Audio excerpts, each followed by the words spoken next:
All right, Quintin. This is episode 2 of the Nervous System Training Podcast.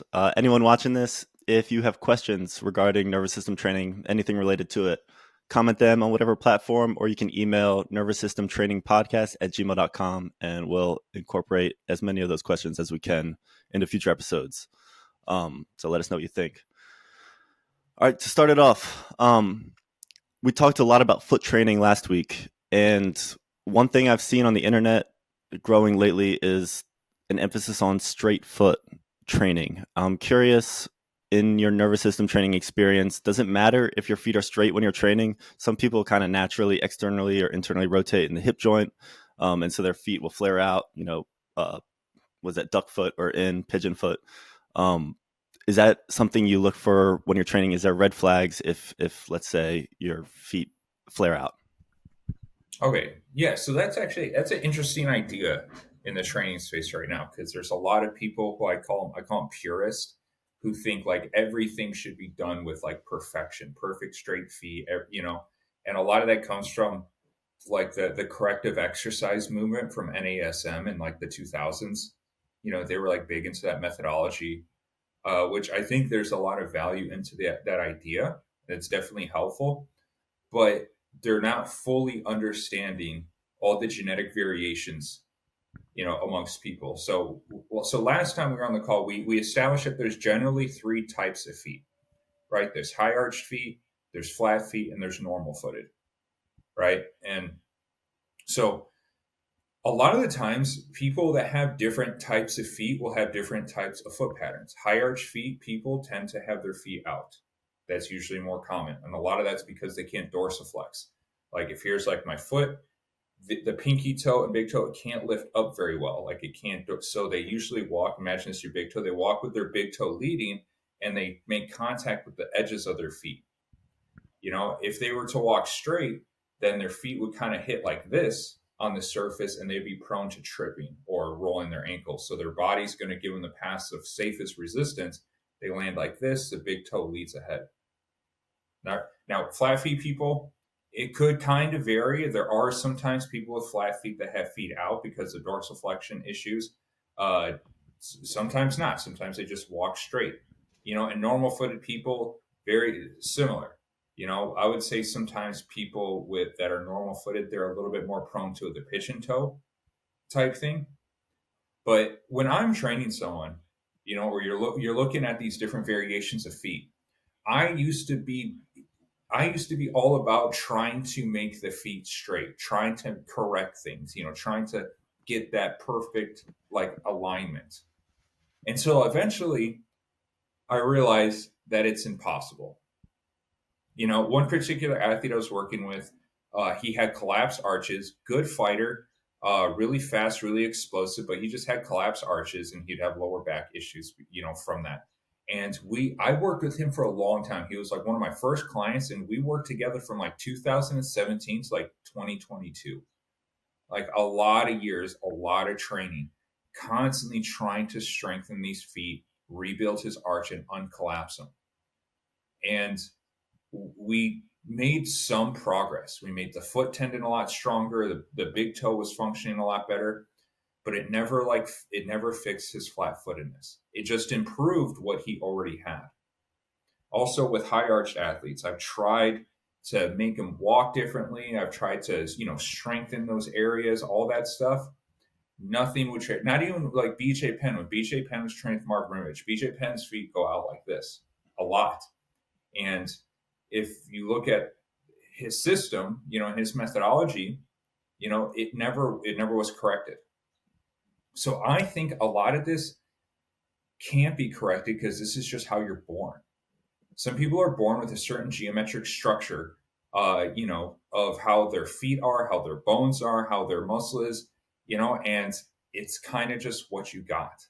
But I don't think making things straight and perfect is going to necessarily lead to being the best athlete ever. Because I've worked with kids who have straight feet.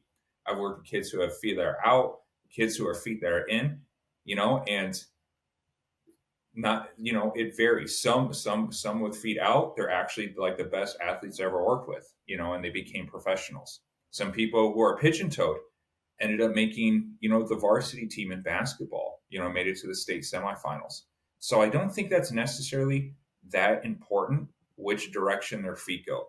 What I think is important to understand the pros and cons that come with those type of feet placement, right?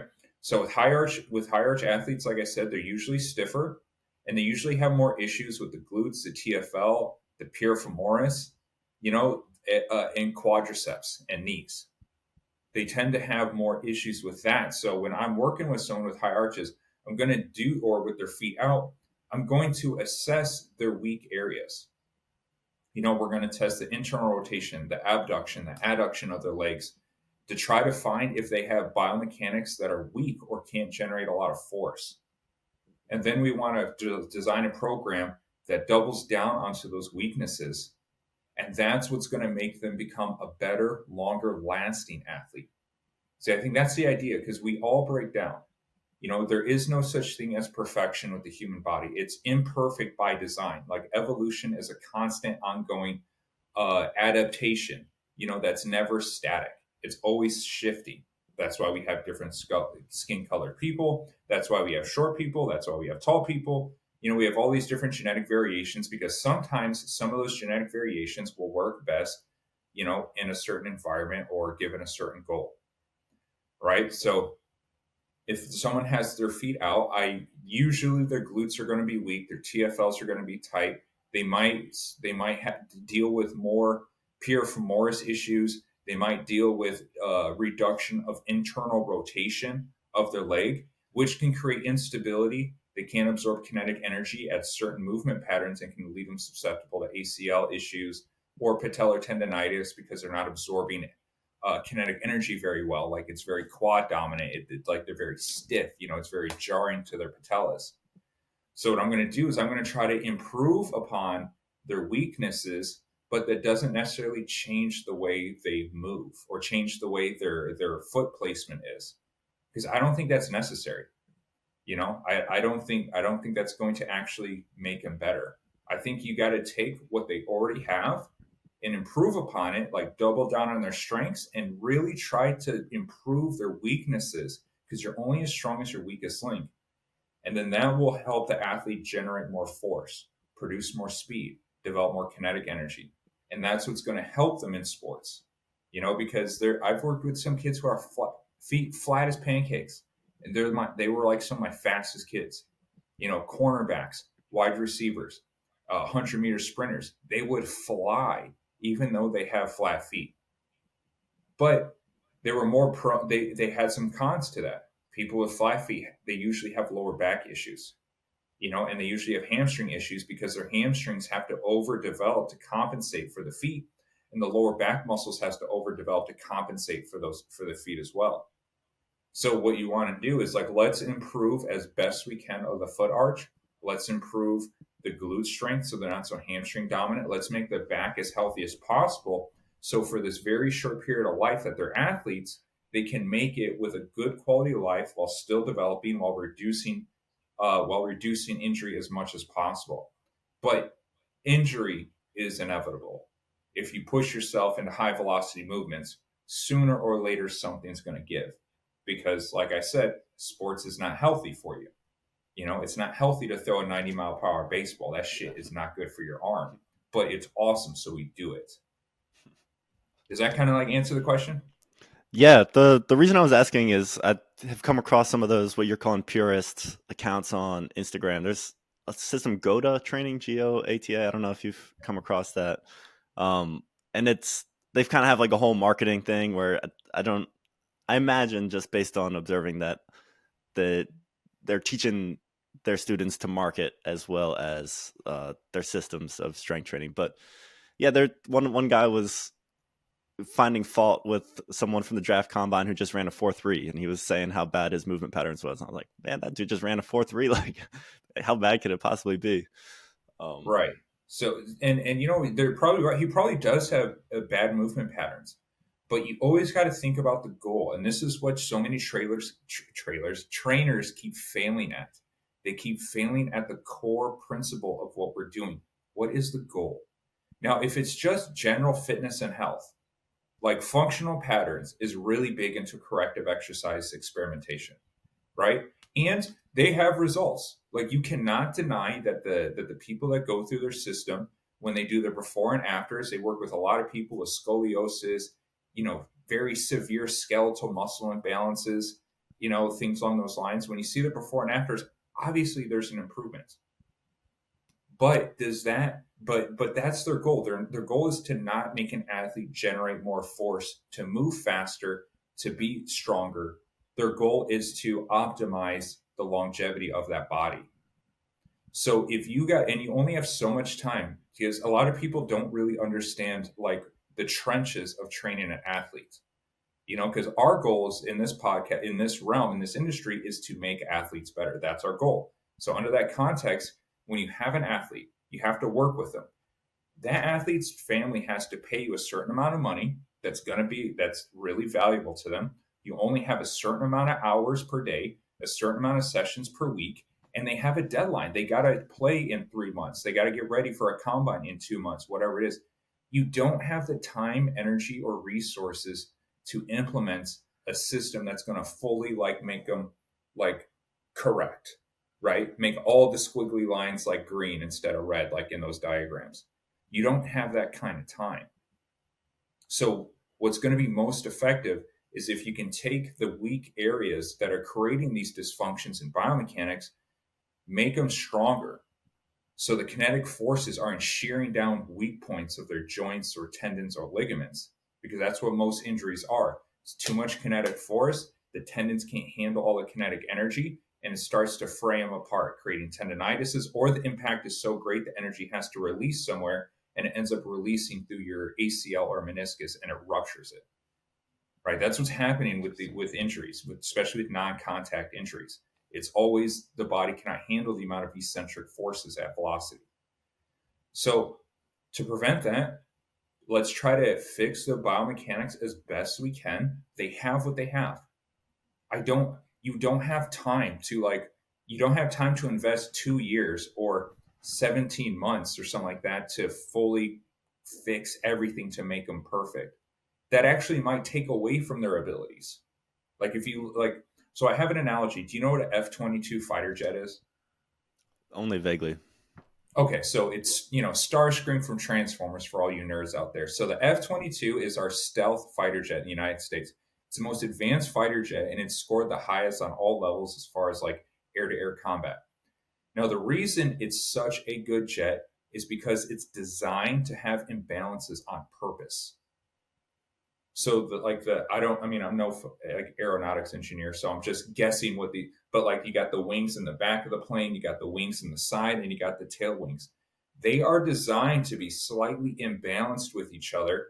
So if the airplane does roll or pitch or dive, it's going to overdo that movement, like to an insane level. Like it's going to over exaggerate that movement, and it has a computer built inside to help autocorrect the forces so the G forces don't kill that pilot, right? Now imagine instead of a jet, it's your body.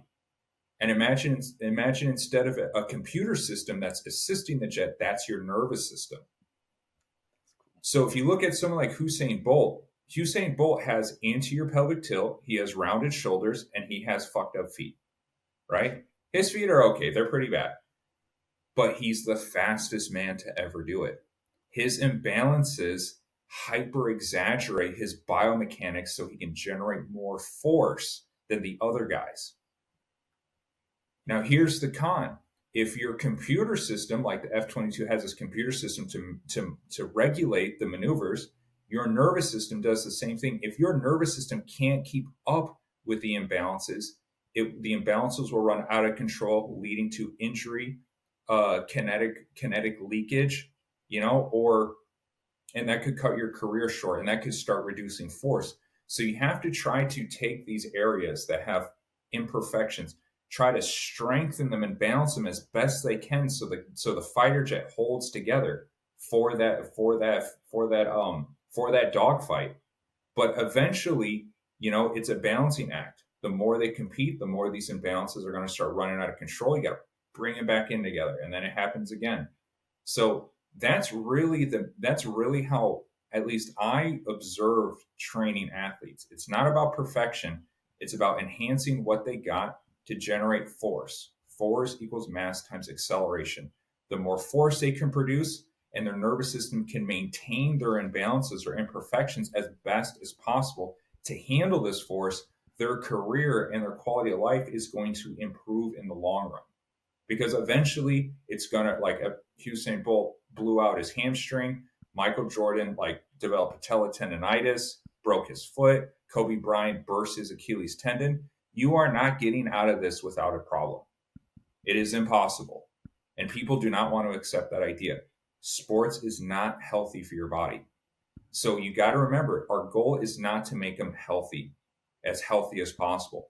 Our goal is to get them to produce as much force as possible while maintaining an integral structure so they don't develop injuries. Inevitably. Like, the injuries will inevitably happen. Am I making sense? Yeah, that it's makes perfect sense. It's kind of drawing the distinction between corrective and performance training. Yeah, I think that's the disconnect that I'm observing there. All right. So last time after the call, we chatted briefly off the record, and we were talking about the rise of Eastern European fighters and how they're just dominating MMA these days. So I wanted to ask you about that. Do you know what's behind their training systems? How that might be different from places elsewhere in the world? What about the Eastern Europeans is making them so dominant? Okay. Do you want a training answer, a cultural answer, or a geopolitical answer, or all three? Let's go all three. Okay. So we'll start with the training. So the one of the main reasons why it's basically all of Eurasia, because the Chinese athletes are showing up in MMA and they're doing really well. They've had, like, I think, two champions or one champion in the past 5 years. So in Eurasia, their number one benefit is that they all inherit really good coaching methodology from the Cold War.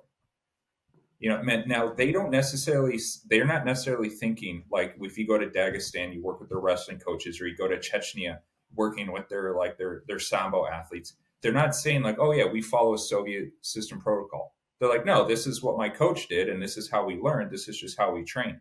Back in the Soviet Union, when a lot of these things were being established that are now common knowledge in Eurasia, because China was a communist nation too, they shared information, that their coaching methodology and their training methodology were very close together. In the United States, they're separate. Coaches really don't know a lot about exercise, and guys who do a lot of exercise don't know a lot about coaching. You know what I mean? Like, and maybe you come across that, where that's why they'll have a strength and conditioning coach separate from their baseball coach. And a lot of times in the United States, they butt heads. I don't know if you've ever seen that in your baseball career, but it's always like they're conflicting ideologies almost. And you even Yes. see that in MMA. In the United States, there's guys who are like pure skill work guys. Like John Danaher is a pure skill work purist.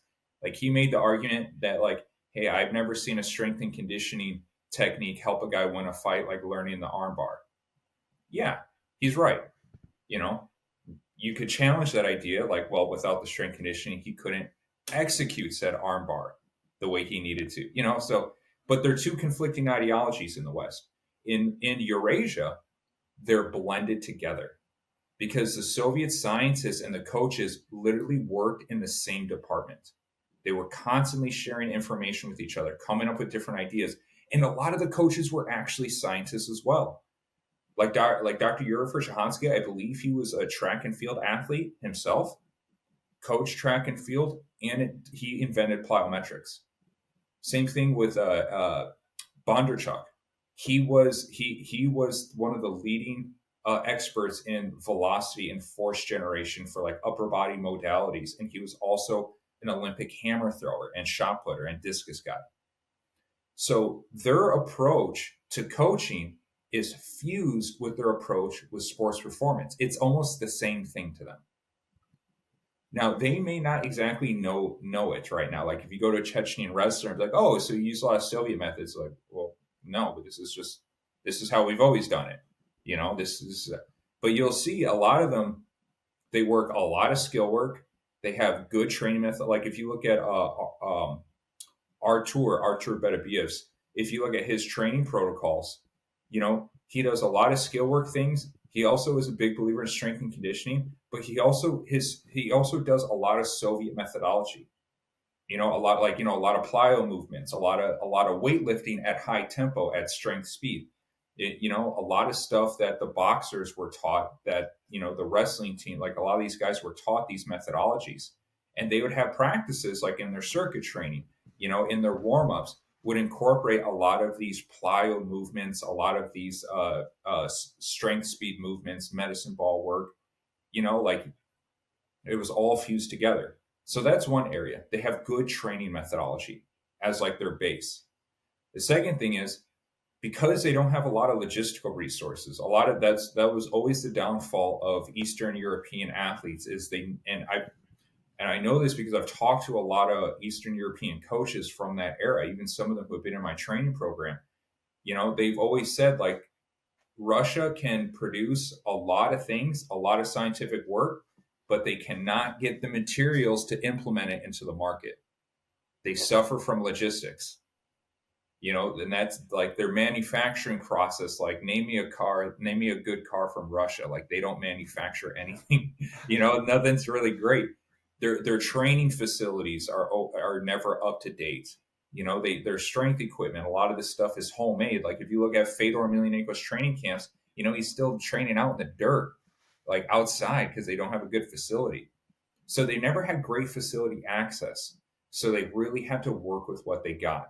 And so if you don't have great training equipment, you don't have access to those things, you're just going to do what you can with body weight, and you're going to double down on your skill work and the skill work methodology.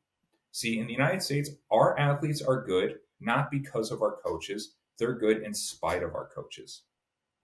And I promise you, I'll take this to the grave. You ask any lifelong athletes, and they will tell you that there is a clear line between the coaching quality in the United States.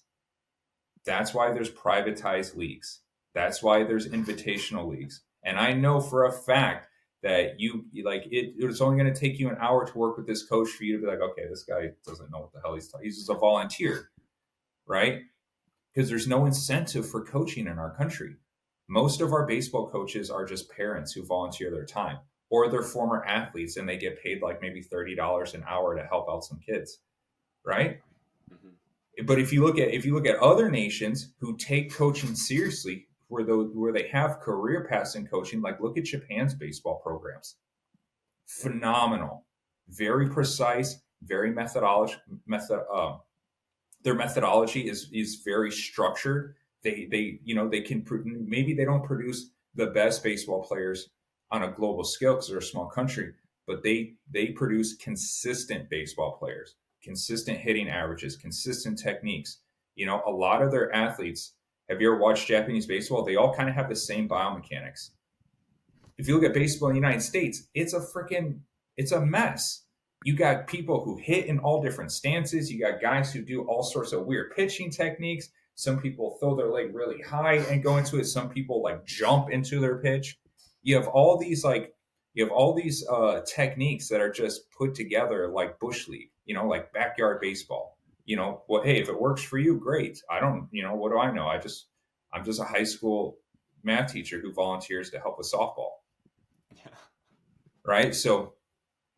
But in Eastern Europe, to kind of like pull things back in, is that they have very refined coaching techniques, and they have very precise coaching, and they know how to duplicate this, because for a long time, a lot of these nations were a part of the Soviet Union. They had a large incentive to produce well-trained athletes, a government incentive. You can get better rations. You can get more privileges. The government is breathing down your neck less. Like, most people have panic attacks when they get audited by the IRS.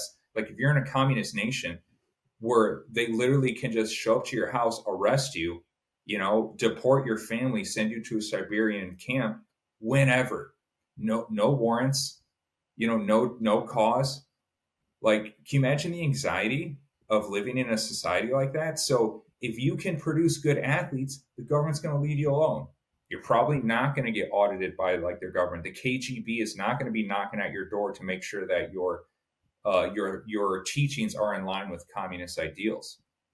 So they really took it upon themselves and were incentivized to make sure that they were producing good athletes. This kept them safe from the government. So you have that in there. And now that's just been inherited. Now there's also another geopolitical factor to this. For one, a lot of these guys are trying to make US dollars right now. If you're in Chechnya and you go to the UFC or you go to like Bellator, you make like 30 grand on a fight. Do you know how far that goes in Chechnya? $30,000 US? It's like 50 to 1. Like dude, you can retire your grandma, you can retire your mom. They don't have to raise goats anymore. They don't, they can live good just from like one good fight person. So they have a huge financial incentivization to get into the United States market. Unlike say like in most American fighters who are complaining that they're only making 8 to show, 8 to win, you know, like or a boxer. Like they're, like most of them are saying like, hey, I'm only going to fight for $50,000. But well, you only have an 8-0 record. You want $50,000 on this Jake Paul card. Like maybe we can make it happen. In the meantime, there's like 20 hungry Eastern European boxers that will jump at that are better trained, harder working, that will they'll do it for half. They'll do it for four to show, 4 to win. So you have that financial incentivization, like fueling it. Now, another cultural aspect is a lot of these old European nations, Chechnya, Dagestan, certain parts of Russia. A lot of these areas have been devastated with war for a really long time, especially Dagestan and Chechnya. The Vladimir Putin, he has instilled proxy wars in those areas for like the past 50 years, especially Chechnya. They had they had 2 really bad wars. And so what's happened is if you look on some of their wrestling gyms, especially in Dagestan, it says, become a wrestler, not a terrorist. So this is for them to help control and sustain their male population from radicalism. Because they're still like, even though like they're like their own sovereign nation, if you want to believe that, but like they lost the war to Russia and they have to follow like Russian doctrine, Russian policy, Russian government policy. There's a large extremist factionist ideology that lives in those nations that are constantly rebelling, setting up terrorist attacks, and try to reclaim Chechen or Dagestani sovereignty. So as a way to control their men, because men between the ages of like 16 and 22, they can easily become radical. They can get in gangs. They can be easily drafted into wars. They're suicidal by nature. Like you have to control your young male population in order for your society to thrive properly. So to keep them from getting indoctrinated into these like different radical factions, of like Islamic freedom fighters or whatever it is, that they get into wrestling. This gives them something to focus on. This gives them a path. This gives them a career. This gives them a way where they can get out of their situation that could be dangerous or unstable in their societies. So you take all those things combined, that's why they're taking over. That's super layered. It's they're not playing games. They're playing real life consequences. Yeah, they take this shit seriously. It's like a religion to them. It's their practice. Like it's their practice. And now that Khabib, it was made the impression they did. He basically like everyone said like, oh, Conor McGregor took the Irish and took over. No, the Dagestanis, Khabib, he took over the UFC. That's why any fighter with messed up ears and a beard, you get nervous real fast. Yeah, it's cool to see Islam kind of take the reins, and he's arguably as dominant as Khabib was. Islam's great. I love watching Islam clips of him trying to do interviews. All right, this one's interesting. So when you're doing an exercise, I've noticed it mostly with isometric holds, like a wall sit or something like that. At some point, you start shaking. it's really hard to control the shaking once it starts. What is happening in the nervous system with those shakes? Um, and is that a good thing? Is it a bad thing? Does it mean you need to taper off a little bit, or is that something you should embrace? Oh, it's so the shaking's a byproduct of the neurological control, the neuromuscular efficiency struggling, because when you're like holding like a wall sit or something like that, you're basically like pumping a ton of blood and electrical signal into those muscle groups to create contraction. And if the neuromuscular control isn't stable, that the limb just starts vibrating. It's kind of like you're getting electrocuted. Right. Now, to me, I when I train guys, I look for that. That is a clear sign that they need more strength in that limb. So now, is there a fine line to dance? Like, say, I do have an athlete doing like wall sits or something like that on a stability ball, and that leg is like really shaking. If it's not like breaking down their technique too much, I'm just gonna make them work through it. But if it's like if you can tell, like say that the leg is shaking and like and they're leaning into it and like they're losing balance, like you can tell their nervous system is like kind of in a panic, then we're gonna find a way to digress it a little bit. But I still want to keep hitting it. Maybe we're gonna put them on the super cat, just isolate that leg and really work it. Give it some time, that shaking will go away. But that's a sign of neuromuscular weakness or neuromuscular inefficiency. Gotcha. Um, yeah, I've always wondered about that. Um, Kind of similar. But what role do reactions play in nervous system training as you program for it? Like if you're doing standard bodybuilding or powerlifting, there's no reactions. You know exactly what you're gonna do, and the only reaction is, I can go one more rep, or I think I'm done there. But a lot of your training requires dynamic equipments and and also sometimes catching from like the tennis ball or something while balancing. So how do you plan for reactions? And then if you're alone when you're training, if you don't have a coach, what are some good ways that you can incorporate reactions? It's like the same way you can't tickle yourself. It's coming, that you're not going to react to it. It's hard Yeah. to incorporate like real reactions the same way you'd have to react in an athletic context. Yeah, so if you're training by yourself, you're definitely going to have limitations on reaction drills or progressive things into reactive work. Now, I think your first thing, like how important is having reactive training for an athlete, right? That's like the first part of the question. I would say that's everything, because like when you're playing sports, it's all based on how you react when you hit a baseball, when you dodge a punch, when you shoot a basketball. Like when you jump up and someone slightly bumps you, and you still got to calibrate the shot in like a fraction of a second, just slightly tilt your velocity. That's everything. Like that's a difference between catching the ball and missing the ball. Those fractions of an inch reaction times. So to me, it's kind of crazy that you don't see more reactive principles instilled into methodology right now. Like that's it makes zero sense. Well, it does it makes sense. I understand why it's happening, because most strength coaches, they're so involved with the strength world that they forgot what it feels like to play sports. I think that's a huge component why you're not seeing it. It's like they're too deep in their lane to remember what the point of everything is.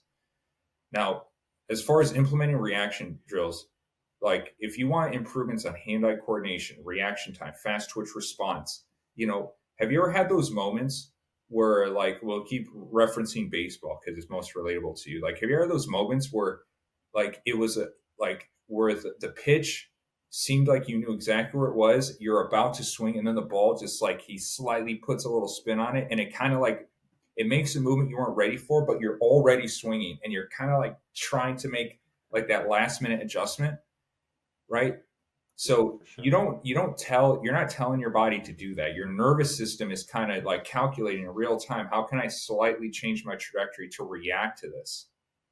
That is probably the most important aspect of sports, in my opinion, even more than just the force production. Because if you generate a ton of power, but you can't react properly in fractions of a second, it means nothing. Speed without accuracy is useless in sports. And in Western coaching methodology, because they don't understand how the nervous system and how reaction is important, because that's not in their curriculum, that they never think of it.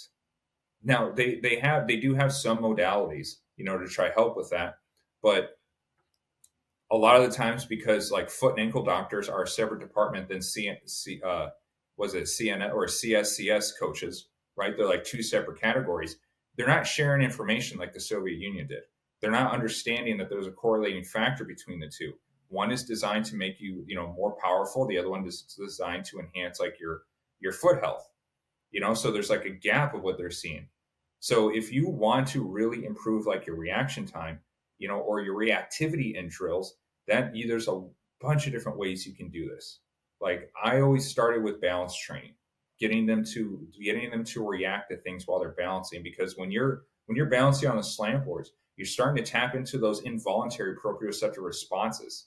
Like have you ever like when something like falls off your desk and you catch it real quick, right? You didn't think, okay, I need to bring my hand like 3 centimeters down, 2 feet across, and then I'll get it. Like it just does it for you. Or like when you lose your balance, when you slip, whoa, like your arms jolt out.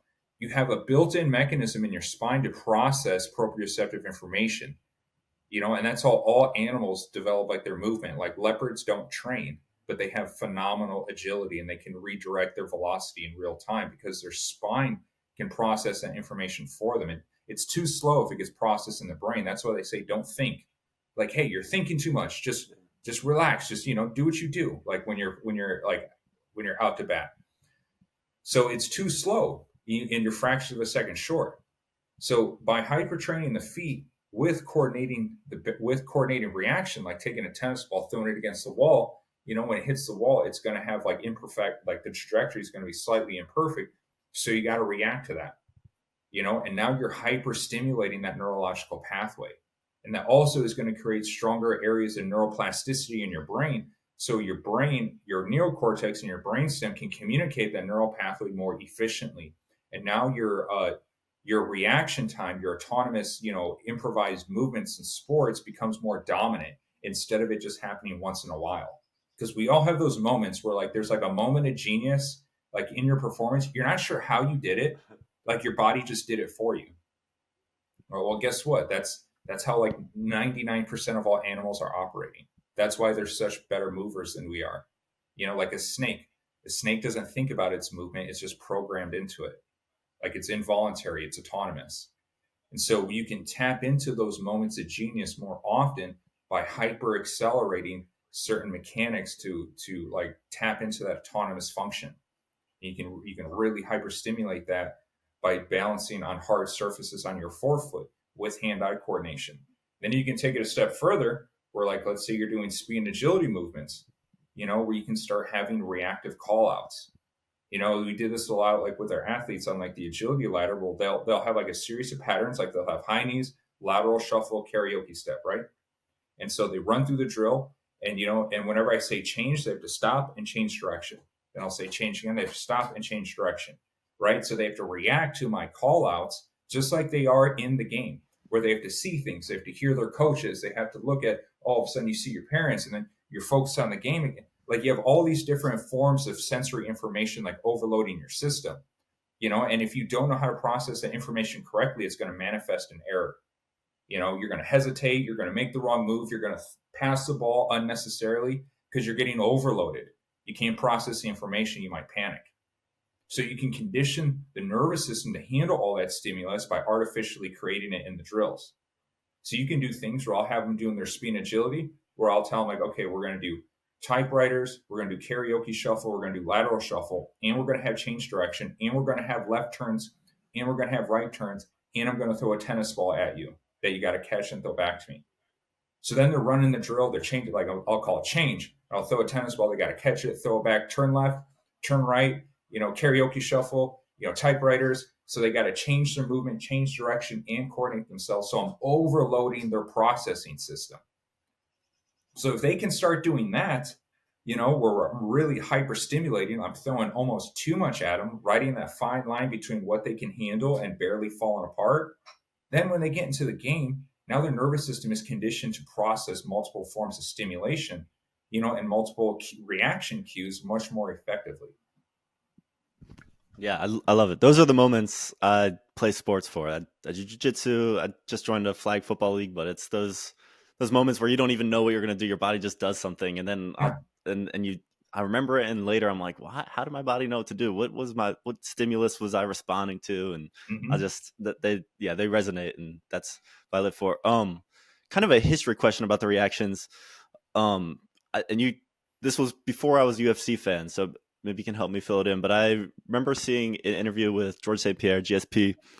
I think it was before his fight with BJ Penn, and he'd been breaking down BJ Penn film with his coaches, and they noticed that BJ Penn had the fastest reactions. Since BJ Penn isn't, he doesn't have the most potent six pack, but um, he's not the most physically intimidating person. But when they broke it down, they were breaking it frame by frame.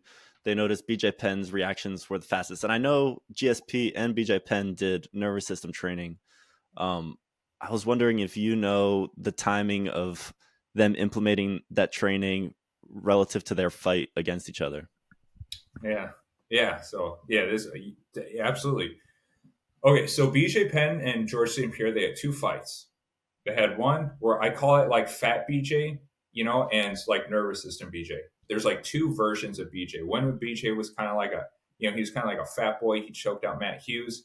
He won the welterweight title. He took a break because of like contract issues with the UFC. He fought in Hawaii. He went against Lyoto Machida, fat as fuck. BJ Penn and Lyoto Machida fought at like a Hawaiian organization. BJ was like 220 pounds, just puffy. Yeah, he's like a marshmallow.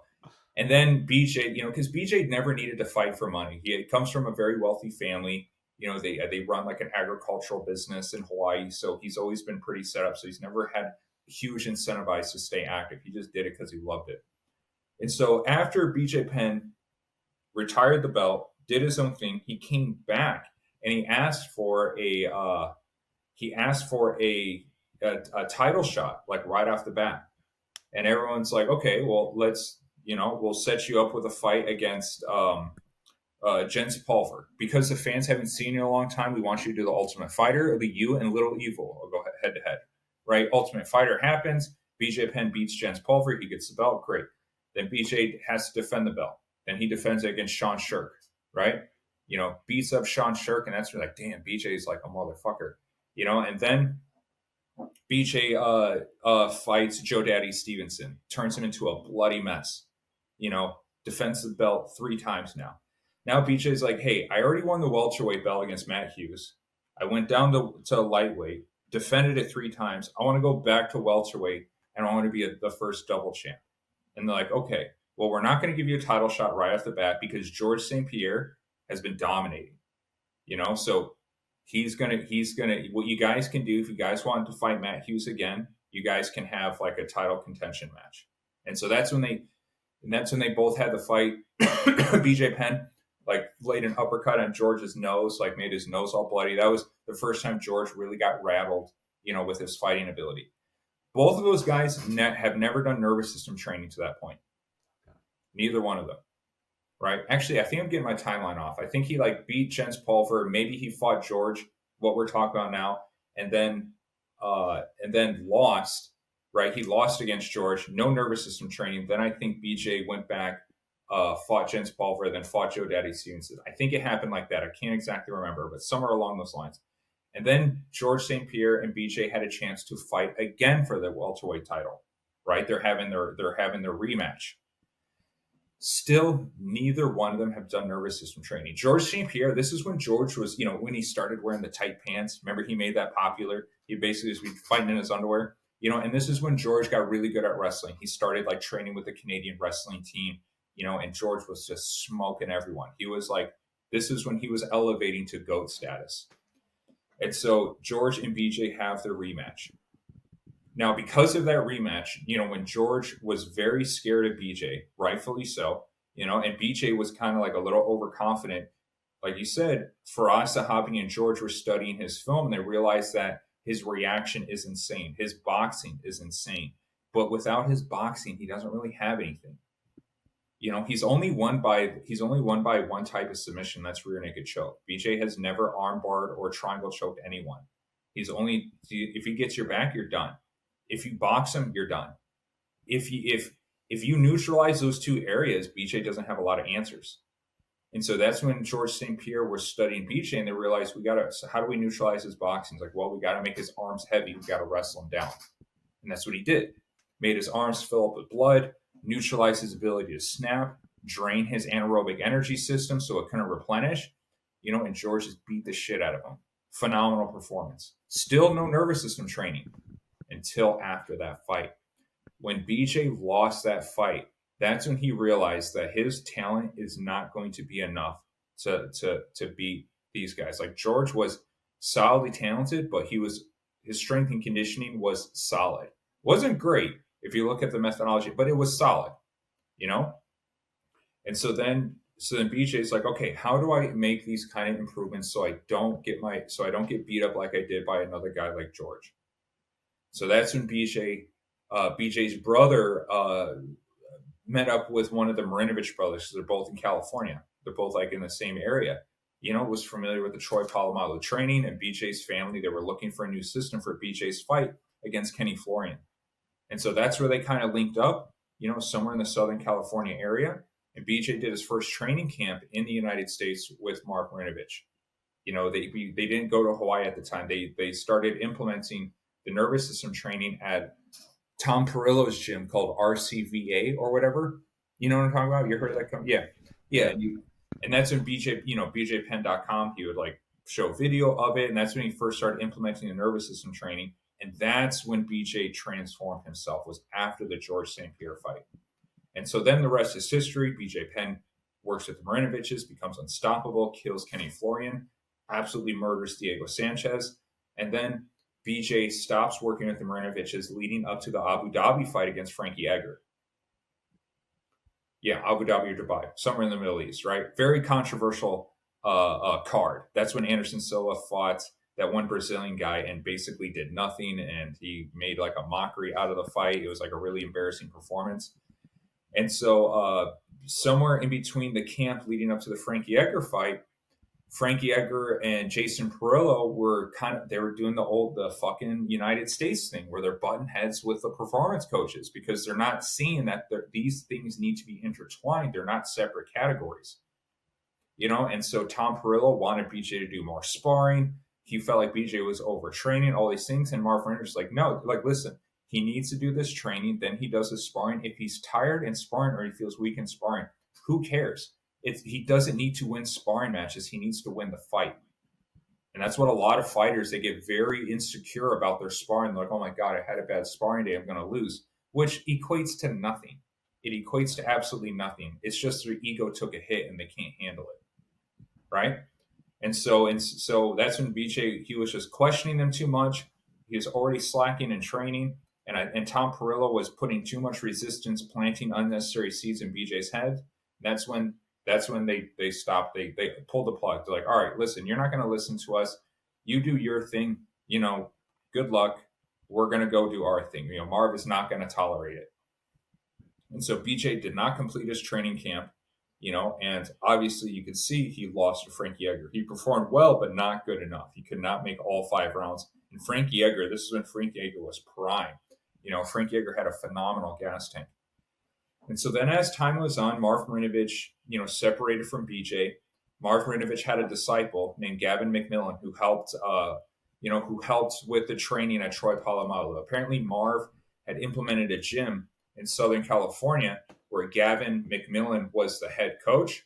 Like, I think he was in charge of like the business, the sales, and Marv was like the mastermind programming for all the athletes. This is the Troy Polamalu days, right?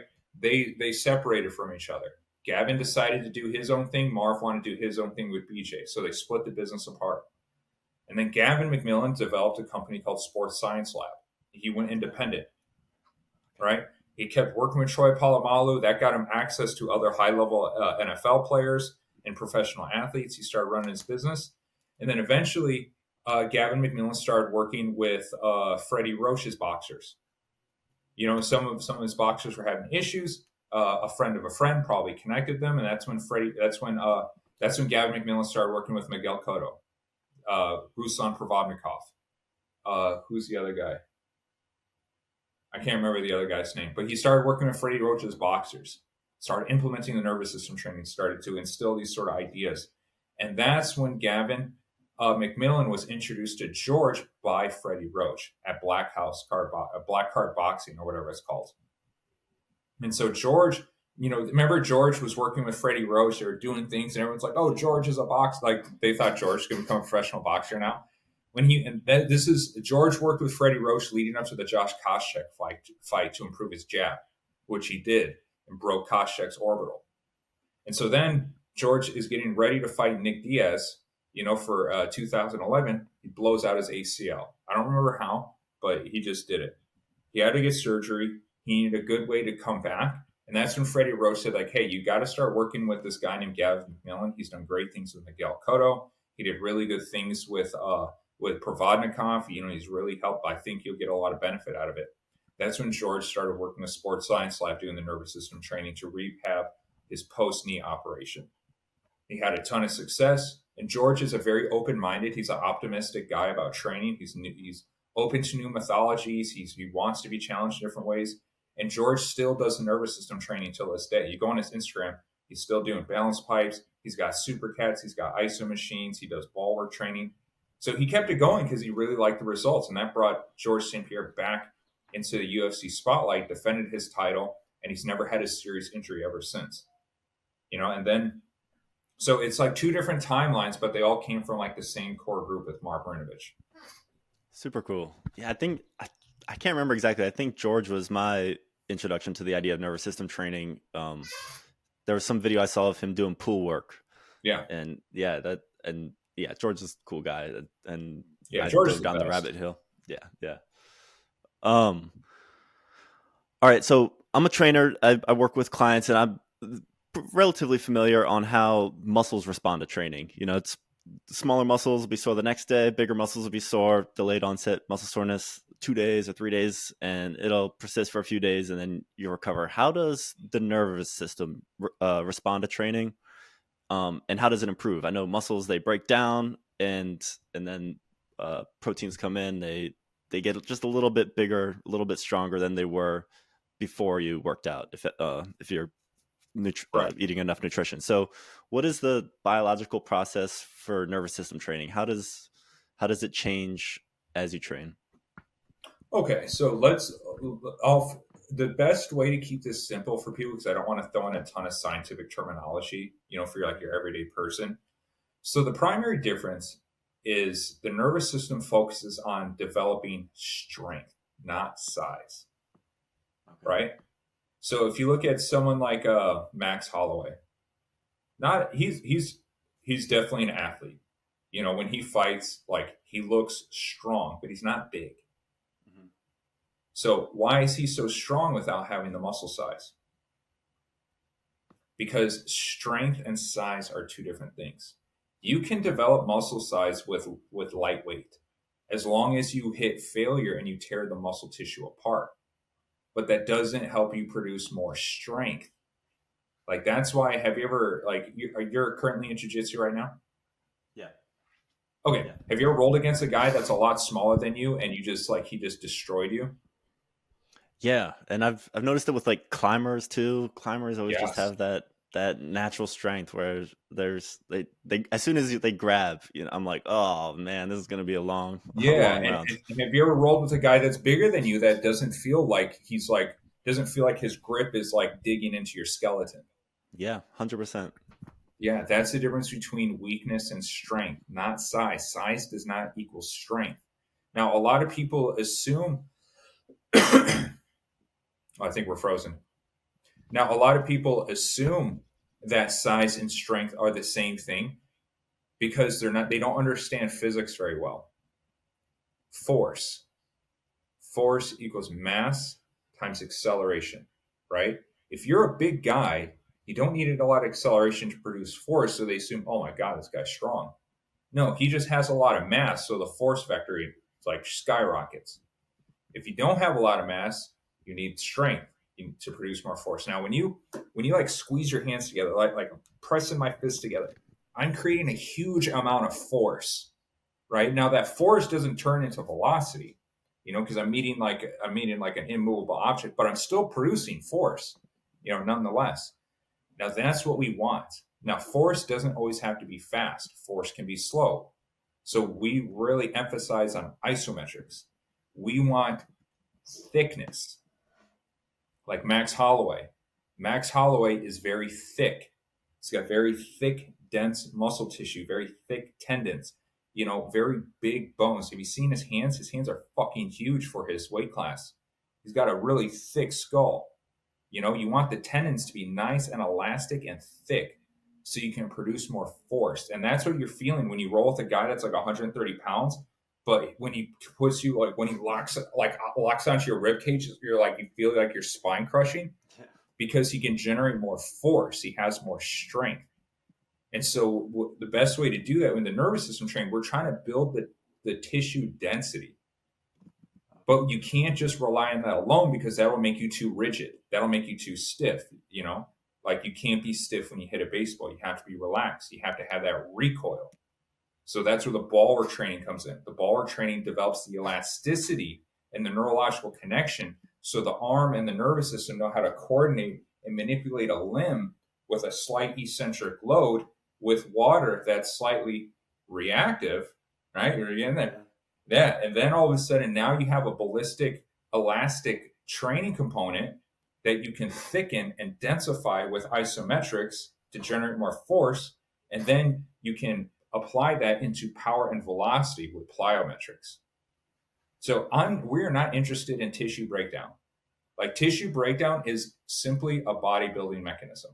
It is for looks, which has some quality. I'm not saying looking good isn't going to help you. Like looking good, you can sell yourself. It helps with confidence. You get access to women. There's a lot of things that come with having good aesthetics, but it doesn't necessarily mean you're going to win a fight. Because how many times have you seen in a UFC where a guy looks like Hercules, but he just gets freaking destroyed? Like look at Fedor. Yeah. Like Fedor looks like shit. Like he looks fat. He does not look athletic. But if you see him fight, the guy's a freaking cannon. Like he just blasts people, throwing guys around, because his force generation is really high. His tissue density is really high. And he has good elastic quality to his muscles and tendons and fascia. That's why he looks kind of like loose.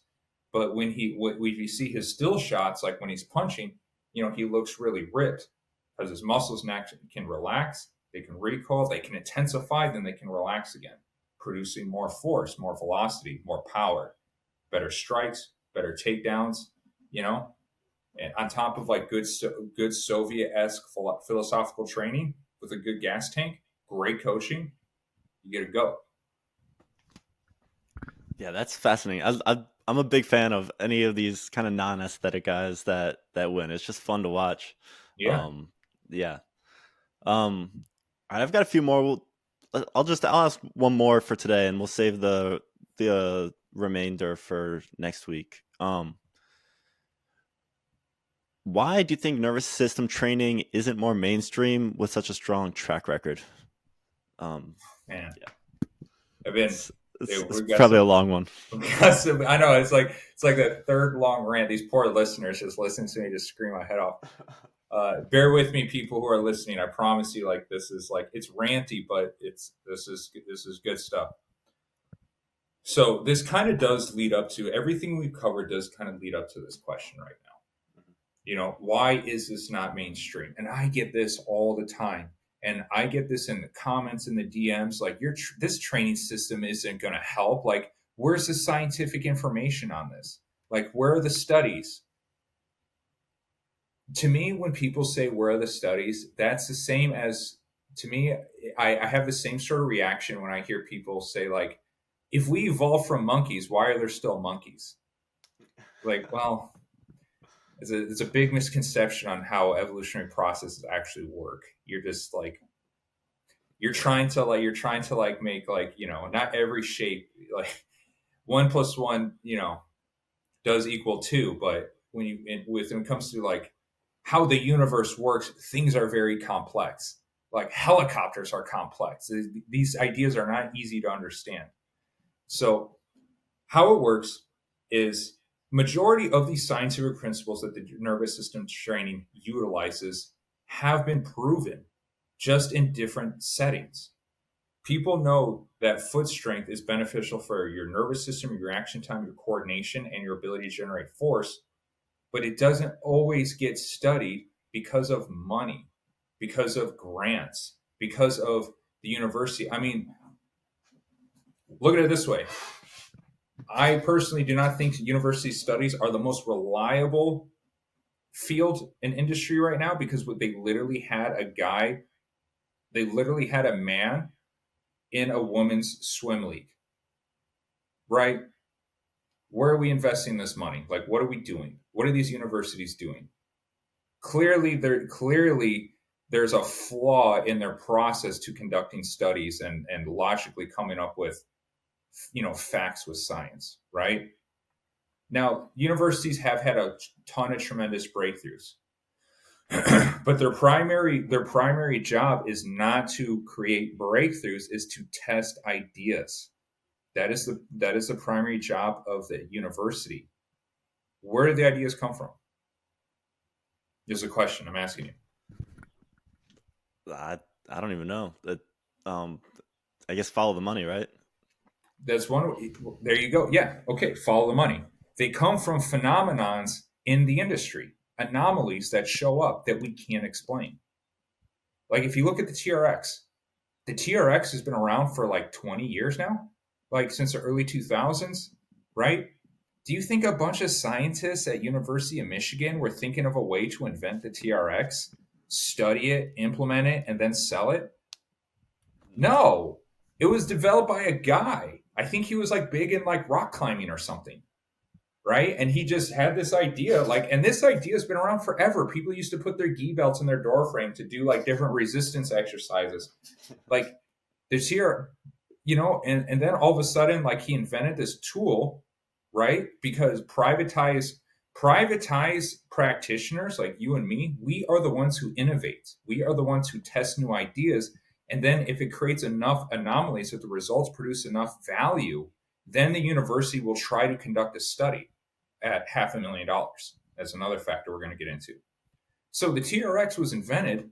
Everyone was utilizing it. It was a kind of a fitness fad. It went trendy, and then all of a sudden, or somewhere around 2007 to 2011, a university took it on to try to test it, see if we can measure a result out of it. That's all they're doing. They're not coming up with new ideas. They're trying to measure a result to prove that it actually produces something. But it's been working for like 8 years before they even put it under the microscope. So they do not create anything. They take ideas from the market, implement them, see if they can get a measurement. If they can, then they institutionalize it. That's why there's there's a TRX in every goddamn university, fitness center, and sports performance center across the nation. Now, when this guy developed this, he literally felt like a result doing these exercises, like, oh, this feels like this can really help. I feel like my clients get a lot of benefit out of this. It's different. I can work all these different points of leveraging for the scapula, for the back. I can modify the load. This is a really convenient tool. My clients are getting results with zero scientific evidence. Like people are so backwards with their thinking. The universities do not invent anything, not really. Like look at SpaceX. That is not a university. That's a private company.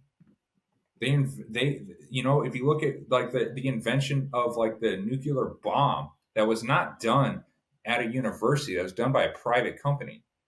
Like, and then all of a sudden, the course of thermonuclear explosions and thermodynamics, all of a sudden that becomes a field of study after the fact.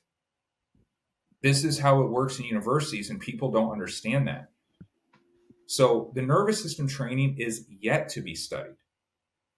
But the principles around it, the Soviet Union proved these principles time and again for the past like 30 years during the 50s, 60s, and 70s. That's why everyone does plyometrics.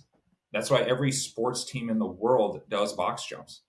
That's why we do resisted sprinting. That's why we do hurdle hops. Like, these ideas are not new, they've been proven. But here's a huge problem: you have a lot of egos and you have a lot of government agendas trying to push certain propagandas. There's a lot of universities and a lot of coaches, especially throughout the 50s, 60s, and 70s, that would not listen to Soviet sports science ideas because those are the commies. That's the Red Army. I'm like, fuck a little. When we listen to some fucking Ruskies, they're on steroids. That must be it. Steroids. Not gonna listen. Like, we're Americans. We don't do that here, allegedly. So you have these political biases within these countries that slow down information and slow down research and slow down innovation. So now you take these ideas like the TRX. Now you look at the nervous system training. Unfortunately, Marv Marinovich was super private about his training. He did not like to publicly display it that much. He kind of just had that. He kind of just had that mindset where this is my system, this is my training, these are my results, this is my data. I do not need a university to tell me what's working. I literally invented the fundamentals for the NFL Combine. I was the first strength coach in the NFL. With guess what? No university even did that until I started doing that. This is how things happen in reality. Anomalies occur, results show up, they produce enough money, and the university is like, oh shit, let's get a grant going. Let's see if we can prove this to get the rest of our athletes are doing it, because we got to sell those Michigan ticket games. We got like the Rose Bowl is going to be freaking hype if we win. So let's see if we can validate this to get this into our players. So that's why you're not seeing these studies. On top of that, to conduct a study, I worked it out with my chat GPT, just the logistical cost, because I was trying to think, okay, maybe I can conduct a study. Like, what do I need to do? I would need to take out a loan of a minimum of $75,000 just to conduct a 6-week study on some athletes that are willing to volunteer their time. And that's just to get everything for consumables, for load cells, all the necessary instruments. And then I need someone to like kind of collect the data and know how to organize it properly. And then I need someone to publish the research. All those people need to get paid. The athletes, they need to get, their time. They need to get, and it might not even work. I might not even get a result.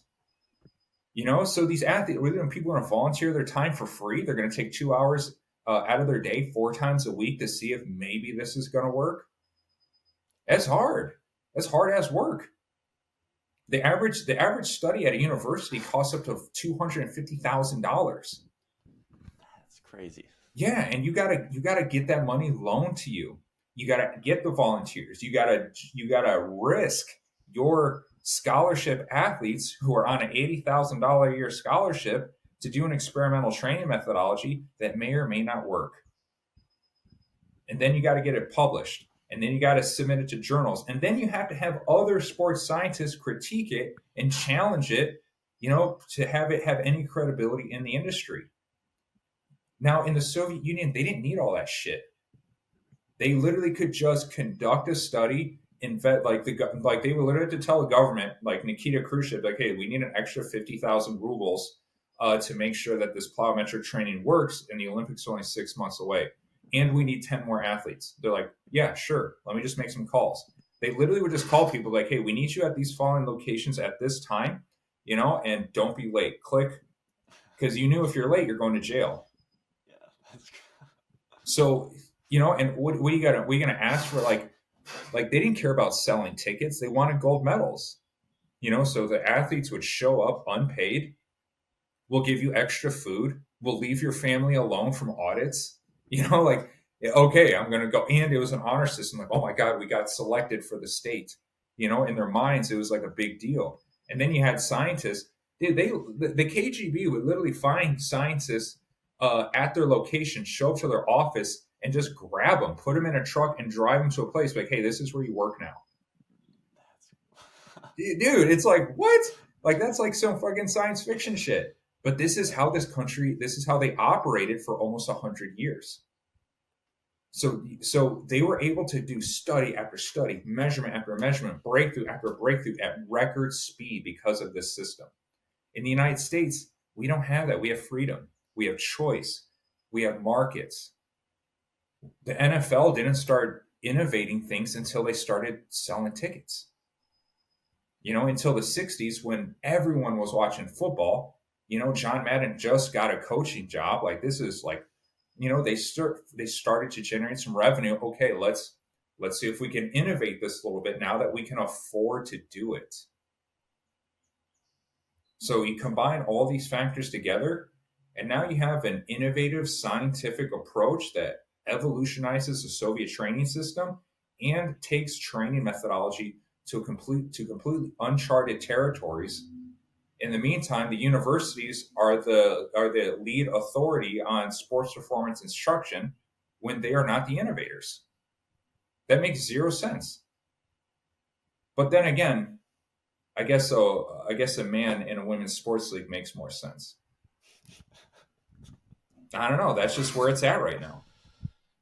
Yeah, and I think also just I've thought about it while I was coming thinking through these questions. Like a lot of these things are hard to box into testable procedures. A lot of it's like, how do you react? What's your feel in dynamic situations? And Do it's we like, even have how the do you measure that? technology to measure that? Exactly. It's how do you quantify a lot of these things with the instruments that we have available right now? Yeah, it's difficult.